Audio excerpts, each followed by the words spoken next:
Ready? Uh, Good afternoon / morning, everybody. County Executive Ryan McMahon here with Dr. Gupta, our Health Commissioner, and Emergency Management Commissioner Dan Weirs. We're here to give our daily update related to the COVID-19 coronavirus. Couple things just to get out of the way real quick before we go into some other topics. But certainly, as of right now at noon, there are no confirmed cases of COVID-19 in Onondaga County, which is good news. I want to address a couple things just because I get lots of emails. And one of the things that I want to address before we get into some more specific related topics is just our mental health as a community right now. I understand the anxiety right now. All of you who don't know this, I have a wife. I have 3 children. My 3 children go to different buildings every day. So I look at this through all these different lenses. But when we're making decisions, the decisions that we make for the public health of this community need to be data-driven and need to have input from all the experts. And our experts that we have in Onondaga County are fantastic, and we have many, and we work day in and day out. We are not making reactionary decisions. We have been planning for this. We are even past a planning and preparation mode in Onondaga County. We've even started to implement mitigation techniques, even though we don't have a case here yet. So we'll get into some of these techniques, though, but let me give you a couple examples. We talked about the parade and how at one moment in time, it made sense with the information in front of us that there was no reason not to have a parade. And then quickly, in a short time later, we were canceling the parade because the information showed us that it probably isn't in the best interest. There's too much risk compared to the reward for the health of the general public. And right now, one of the very hot topics in my email box, I want to appreciate everybody who's emailing me with some creative language, but certainly one of the hot topics now is schools. And we are communicating with all of our school superintendents. We can't react in a domino effect like other counties related to closing down schools. We're having discussions about what that could look like, what it should look like, but let me give you a couple examples. We have thousands of children in our county that the only hot meal they receive each day is in the schools, breakfast and lunch. What happens if these kids can't go to school? Okay, that needs to be planned out because the responsibility for that child when they're not in school, even if they're at home, if there is no one at home, that responsibility is your county government. So these are things that need to be planned, and we are having these discussions, and we're implementing plans, and we're reviewing plans right now. But in addition to that, take that one step forward. If we have kids at home who have no child care, and these are kids, we don't allow you to have 6-year-olds sitting at home by yourselves. That's against the law. We don't let that happen. So that means mom or dad or other loved ones need to watch that kid. So if mom or dad work at our hospitals, what happens when they have to stay home and then when we have sick people outside of the coronavirus that need to get help when there isn't the medical infrastructure there? That's what we've been talking about. So these decisions can't be made in a vacuum based off of anxiety and fear. We may get to the point where we're making these decisions, but when we do, the public needs to rest assured we have made them based off of the advice from the experts. The data is driving our decisions, and that the decisions we're making are thoughtful and planned out so that we continue to take care of our community's most vulnerable, our elderly, our children, and our poor. So I wanted just to have that conversation. There is not a case of the COVID-19 in Onondaga County. And when there is a case, if there is one, and we hope there isn't, but we understand that may be wishful thinking, we'll get into what that looks like too.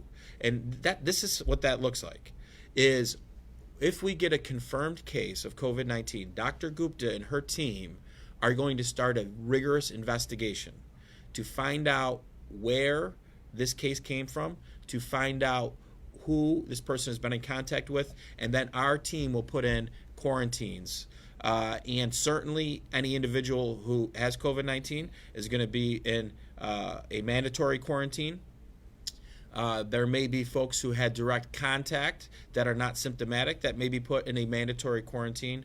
Others will be asked to self-quarantine. So this is what happens when that happens. And so we are prepared for that. We've been prepared for that now for weeks. And we continue to buy time, and with this time, the community continues to plan and learn more from other communities that have been impacted. And then in addition to that, we're closer for the medical system overall coming forward with effective treatment. So I think it was just important that we kind of go there first, and then really talk about some of the things and to reiterate some of the points we've been making. One certainly is flattening the curve. We have two curves here that we look at. One, from a social distancing standpoint, the more we can reduce contact, person-to-person contact in social settings, the better the curve looks like related to infectious spread of this virus. And so that's important. We through the mass gatherings, through the governor's order related to 500 people being the max for certain facilities and asking people to cut your capacity in half, that is helping with social distancing policies. In the event of a COVID-19 case where we feel there is risk for community spread, we may build off of the guidance that the governor has already given us and do that specific to our needs here locally within Onondaga County. But I think that is very important. The second piece, which is critical, is the curve related to our medical infrastructure, our healthcare system overall. We're very, very lucky to have all of the healthcare providers, the fantastic doctors in our community, the hospitals, the medical resources. We need to work as a community to make sure they can do their job. Okay? And so a couple things related to this that I think we need to talk about. Again, still, if you are sick, we need you to stay home from work or stay home from school. Hopefully, many of you don't have to work on Saturdays, so you have a day off anyways. But related to if you are feeling symptomatic of any flu-like symptoms or any respiratory symptoms, you are to call your doctor, your primary care physician, to work out a plan to see if your doctor believes you need a test. Most doctors in this community have the ability to do testing. The only reason they don't is if they don't have the right equipment to put on for a COVID-19 test, and they will tell you if they don't have the equipment, and they will work to make sure you go to the proper place to get a test. Saying that, we can't have everyone running to the emergency room for a test.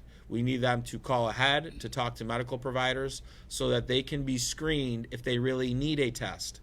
And because of the concern about people running into our emergency rooms, we had an announcement yesterday related to a triage testing site that is opening on Monday at the Syracuse Community Health Center on South Salina Street. Okay, this testing site will have a process where the uninsured can go and call ahead, and the number that we're going to call ahead for this is an amazing partnership with Upstate in Onondaga County and the Syracuse Community Health Center. We now have a line that is opened up today, correct? Correct. It is opened up today. It is the Upstate University Hospital COVID-19 public triage line. Okay? The number is as follows. 315 area code 464-3979. Let me repeat that. The number for this triage line is 315-464-3979. This is the Upstate University Hospital COVID-19 triage line. This phone bank is in a central location where people can call to have their questions answered regarding the need for screening and testing. We want you to call this number if you do not have a primary care provider or you're uninsured. They will then screen you for questions. They will give you directions on what your next step should be. Certainly, any non-medical calls should still be directed to 211, where your various other questions can be answered. Remember, if you feel like you have symptoms of any respiratory illness or of any flu-like symptoms, your doctor is the first stop. Don't call the hotline, okay? Your doctor knows you best. Your doctor has hopefully seen you recently, and you can work with your doctor on the right protocol. Related to testing, we continue to get questions about this. Testing is an evolving topic related to who should be getting testing, when they should be getting testing. In Onondaga County, the guidance as of today is you only are to be getting a test working with your medical provider, and your doctor is only going to want you to get a test if they believe you have symptoms of the flu, where they believe there is a concern that the COVID-19 is a real reality. So if you're sick and your doctor thinks you merit a COVID-19 test, they will work with you to get that test, okay? If you're not sick, you are not going to get a test at this point, okay? That may change down the road as more and more private sector companies are getting the ability to do testing, and as the testing becomes more available. But we cannot have 470,000 people in Onondaga County getting a test just because for their peace of mind or for their mental health. It's not necessary. If you're symptomatic or you're sick and your doctor believes that you need a test, your doctor is going to get you testing, and there is testing to be done here in Onondaga County. So hopefully that clears up this. Testing for doctors, they get guidance from the New York State Department of Health. So they have rules and guidance that they check off their checklist in order for you to get a test. I think that's important to remind people of that as well. And certainly I want to thank the State Health Department, the Governor's Office, and certainly our federal response to helping make this an evolving situation and make more carriers who do regular testing for our doctors now can do testing for COVID-19. I certainly want to thank them all for their leadership related to this.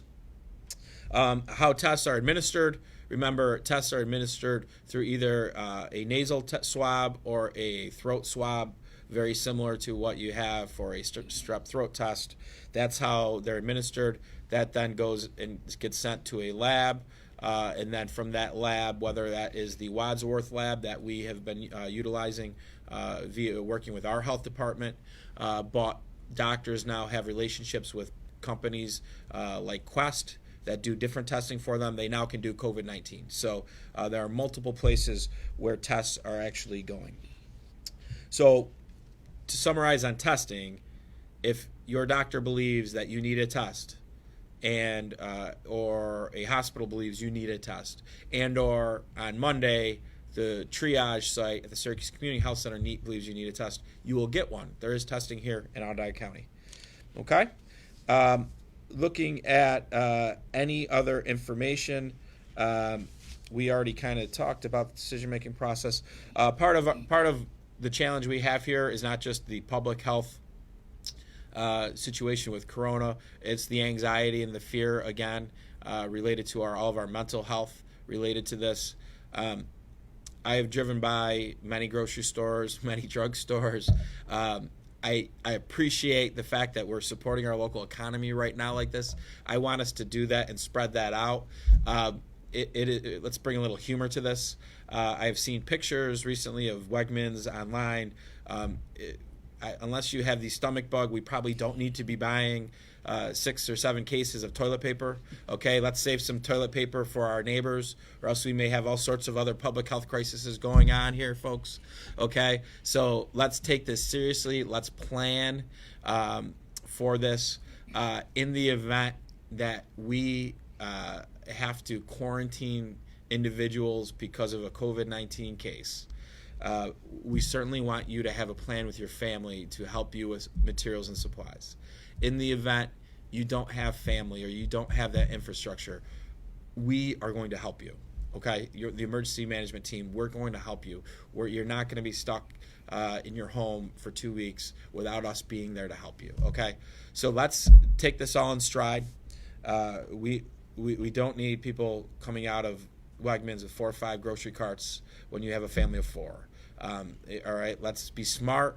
Let's have a little stockpile. But remember, we have lots of residents in the community that are all doing the same thing now, because it's that domino effect. Once people see that they can't get things at the store, everybody races out at once. That's not good for our infrastructure of the community. And let's think about ways to support the economy where you're comfortable. Okay, my dad's birthday is tomorrow. Happy birthday, Dad. Usually I wouldn't tell him what I'm going to get him, but I'm going to go out today and I'm going to go to his favorite restaurants. I'm going to buy gift cards. That will put capital into these restaurants today, and that will allow my dad to go and use that and go to his favorite restaurant when he feels comfortable. Okay?